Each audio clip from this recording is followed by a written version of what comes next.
স্বামীর ব্যবহার যাদের কাছে অস্বস্তিকর মনে হয়, তারা যদি স্বামীকে ডিভোর্স দিয়ে চলে যান এই একটা কারণেই, ডিভোর্সের পর সারা পৃথিবী আপনাকে এমন এমন কথা বলতে থাকবে, অস্বস্তিকর কথাবার্তা।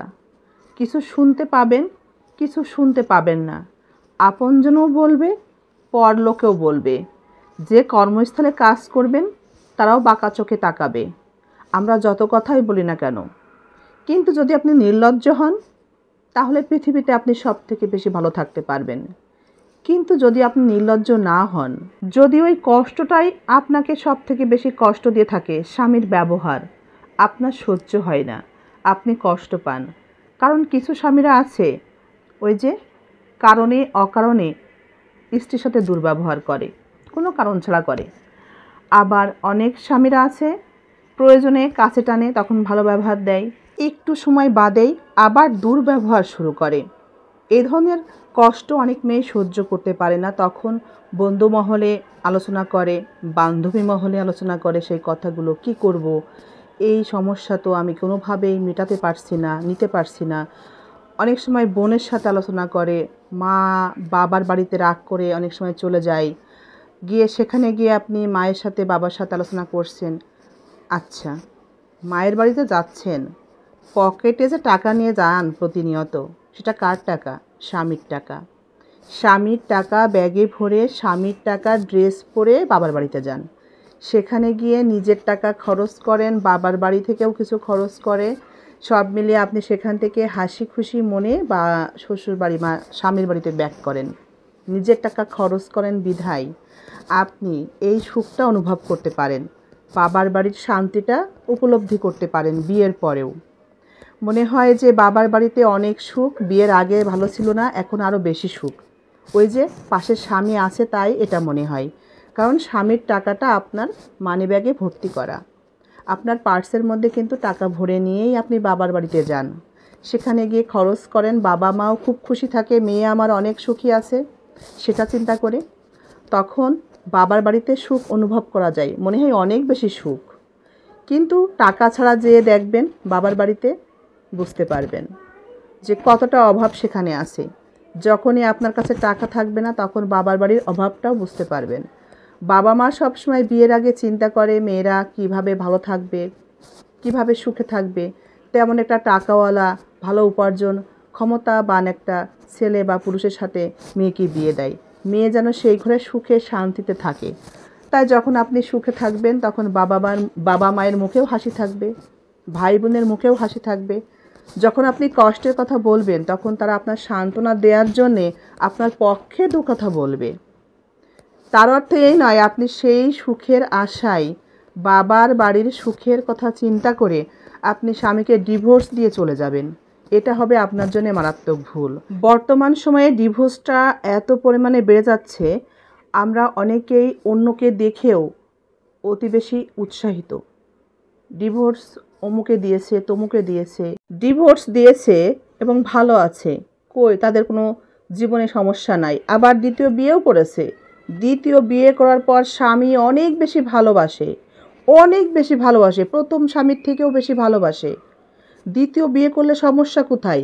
প্রথম স্বামীর কাছ থেকে চলে আসো ডিভোর্স নিয়ে, টাকা পয়সা চুকিয়ে যা দেনা পাওনা আছে সব মিটিয়ে নিয়ে প্রথম স্বামীকে ডিভোর্স দিয়ে চলে আসো, আবার দ্বিতীয় বিয়ে করে নেওয়া যাবে। সমস্যা কি? দ্বিতীয় বিয়েটাও সবাই ভালো থাকে।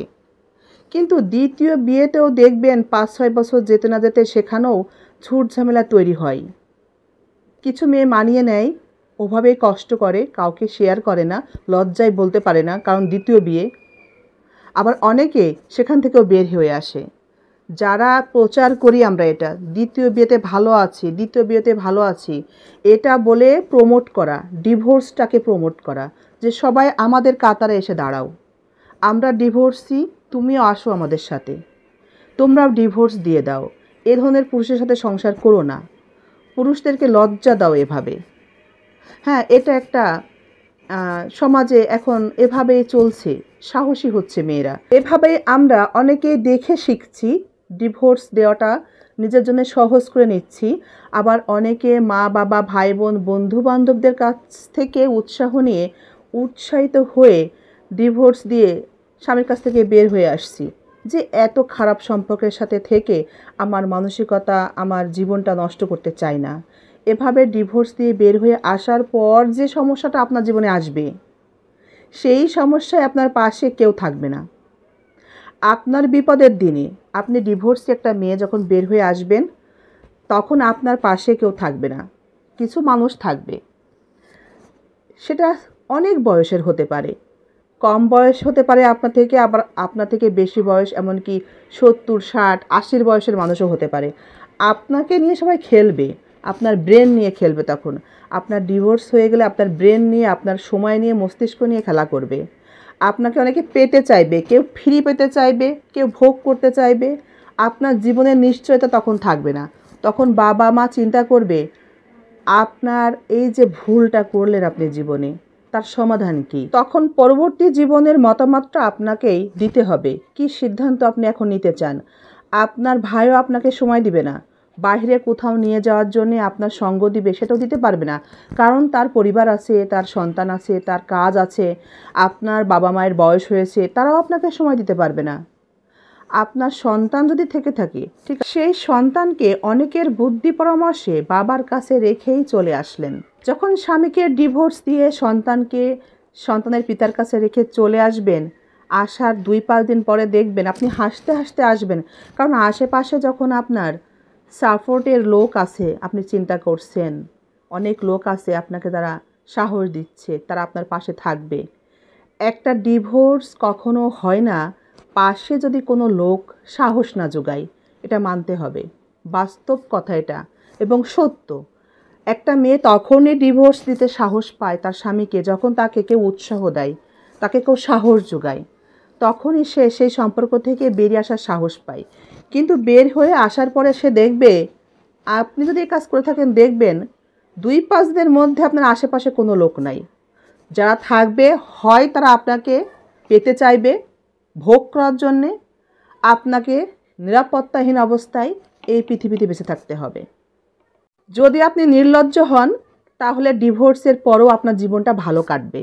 এই পৃথিবীতে আপনি খুব অনেক সুন্দর জীবনযাপন করতে পারবেন, হয়তো বা গাড়ি, ফ্ল্যাট, বাড়ির মালিক হয়ে যেতে পারবেন। কিন্তু যদি আপনি নির্লজ্জ না হন, যদি আপনার লজ্জা থাকে, খোদার ভয় থাকে, তাহলে আপনি কখনো এই পৃথিবীতে শান্তিতে বসবাস করতে পারবেন না। ডিভোর্সের পর আপনি কোনো শান্তি পাবেন না, আরও বেশি কষ্টে থাকবেন। আপনার স্বামী যদি পরকীয়া করে থাকে, সেই অপরাধেও যদি আপনি ডিভোর্স দেন আপনার স্বামীকে, তবুও আপনি কষ্টে থাকবেন, যদি আপনার লজ্জাবোধ থাকে, জীবনে খোদার ভয় থাকে। একটা সময় সব ঠিক হয়ে যায়। সৃষ্টিকর্তা কখনোই একটা অবস্থা বেশি দিন একটা পরিবারে কিংবা একটা মানুষের জীবনে রাখে না, ভালোটাও রাখে না, খারাপটাও রাখে না। এটা কিন্তু আমরা অনেকেই বুঝতে পারি না। বুঝি যখন স্বামী পাশে থাকে না, স্বামীকে ডিভোর্স দিয়ে দিই, তখন আমরা বুঝি যে জীবনটা কত কঠিন। যতক্ষণ স্বামী থাকে কাছে, স্বামীর সাথে ঝুট ঝামেলা, ঝগড়া বিবাদ করি, মনোমালিন্য তৈরি করি, সৃষ্টি করি, তার কথা সহ্য হয় না, তার ব্যবহার সহ্য হয় না, তার চলাফেরা সহ্য হয় না। কিন্তু যখন সেই মানুষটা জীবন থেকে চলে যায়, কিংবা আমরা ছেড়ে দিই, ডিভোর্স দিয়ে বের হয়ে আসি, অথবা মানুষটাই পৃথিবী থেকে বা দুনিয়া থেকে চলে যায়, যাই হোক না কেন, একটা মেয়ে যখন স্বামীবিহীন জীবনযাপন করে, তখন সেই মেয়েটাই জানে এই পৃথিবীতে টিকে থাকা কতটা কষ্ট। একটা বেকার ছেলে যেমন জানে বেকারত্ব তার জীবনে কতটা অভিশাপ, মা বাবার কাছে সুখ পায় না, শান্তি পায় না কথা বলে, বন্ধু বান্ধব সবাই প্রতিষ্ঠিত, কিন্তু সে নিজে বেকার, তাদের সাথে সুন্দর করে মিশতে পারে না, চলতে পারে না, লজ্জা পায়, ছোট মনে হয় নিজের কাছে, নিজেকে অযোগ্য বলে মনে হয়। একটা মেয়ে যখন ডিভোর্সি হয়, তখন তার জীবনটাও এমনই হয়। একজন ডিভোর্সি মেয়ের কাছে বসলে বুঝতে পারবেন পরবর্তী জীবনটা তার কতটা কঠিন, যদি সেই মেয়ে লজ্জাবোধ থাকে। কিন্তু নির্লজ্জ একজন ডিভোর্সি মেয়ের কাছে যাবেন, সে আপনাকে আরও উৎসাহ দিবে, সাহস দিবে। কিন্তু ডিভোর্সের পর সেই মেয়েকে আপনি পাবেন না, আর কোনো সাহস আপনাকে দিবে না, আপনাকে প্রশ্রয়ও দিবে না। সাহায্য ভাই কেউ করে না, বিপদে সাহায্য কেউ করে না। স্বামী যখন আপনার পাশে থাকবে, তখন আপনাকে সাহায্যের জন্য আপনি অনেক লোক খুঁজে পাবেন। কিন্তু যখন আপনার স্বামী নামের মানুষটি কাছে থাকবে না, পাশে থাকবে না, ডিভোর্স দিয়ে বের হয়ে আসবেন, তখন দেখবেন পাশে আর কোনো লোক নাই, আপনি একা। এই পৃথিবীতে একা চলা অনেক কঠিন, যে একা সেই জানে। আমরা যাদেরকে ডিভোর্সের পরেও সফল হিসেবে দেখি, তারাও কিন্তু দ্বিতীয় স্বামীর কাঁধে ভর দিয়ে দাঁড়িয়ে সফল হওয়ার চেষ্টা করেছে। তারা কিন্তু একা একা সফল হতে পারেনি। পুরুষের সাহায্য সহযোগিতা ছাড়া কেউ কখনো সফল হতে পারে না। আপনার স্বামী খারাপ, ভালো না, ঠিক আছে, তার কাঁধে হাত দিয়ে আপনি প্রতিষ্ঠিত হওয়ার চেষ্টা করেন, ঘুরে দাঁড়ানোর চেষ্টা করেন। বেশিরভাগ মেয়েদের সমস্যা, তারা স্বামীকে পরিবর্তন করতে চায়, আর এখানেই বিবাদটা বাধে। স্বামী হচ্ছে একটা ভিন্ন মানসিকতার মানুষ, তাকে আপনি কখনোই পরিবর্তন করতে পারবেন না। নিজের মতো করার চেষ্টা কেন করবেন? এটা একটা ব্যর্থ চেষ্টা। এই চেষ্টায় সফল কেউই হতে পারে না, খুব কম মেয়েরাই পারে, খুবই কম। তাই এই চেষ্টা যারা করি তারাই ভুল করি, এবং তাদের সম্পর্কেই পরবর্তীতে ডিভোর্সের মতো সমস্যা এসে দাঁড়ায়। তাই স্বামীকে পরিবর্তনের চেষ্টা কখনোই করবেন না, কখনোই না। নিজে পরিবর্তন যদি হতে পারেন সেই চেষ্টাটা করেন। আমাদের প্রত্যেকের মানসিকতা ভিন্ন ভিন্ন, তাই কারো ডিভোর্স দিতে দেখে নিজে উৎসাহিত হবেন না। কারণ আপনি তার মতো নির্লজ্জ, কিংবা তার মতো শক্তি, কিংবা তার মতো মন মানসিকতা নাও হতে পারেন। সে এই সমাজের সাথে কিভাবে নিজেকে খাপ খাওয়াতে পারলো, সেটা আপনি কিভাবে জানেন? যদি আপনার ভিতরে লজ্জা, ভয়, সৃষ্টিকর্তার প্রতি একটা ভালোবাসা থাকে, তাহলে কোনো মানুষের সিদ্ধান্ত দেখে নিজের সিদ্ধান্ত নিতে যাবেন না। বরং একটা ডিভোর্সি একটা মেয়ের কাছে বসুন, তার জীবন কাহিনী শুনুন, তার বর্তমান অবস্থা শুনুন, তারপর সিদ্ধান্তে যান। তাছাড়া পরিবারের ঝামেলা এড়ানোর জন্যে আপনি বয়স্ক ব্যক্তি যারা আছেন, 50 বছর, 30 বছর, 20 বছর সংসার জীবন পার করে এসেছে, তাদের কাছ থেকে পরামর্শ নিতে পারেন। সমস্যার সমাধান অবশ্যই হয়ে যাবে। ডিভোর্স কখনো কোনো সমাধান হতে পারে না। তাতে হয়তোবা আপনি ভালো থাকবেন, স্বামী ভালো থাকবে, সন্তানরা থাকবে অনেক কষ্টে। তাই একটু ভেবে দেখবেন ডিভোর্সের আগে।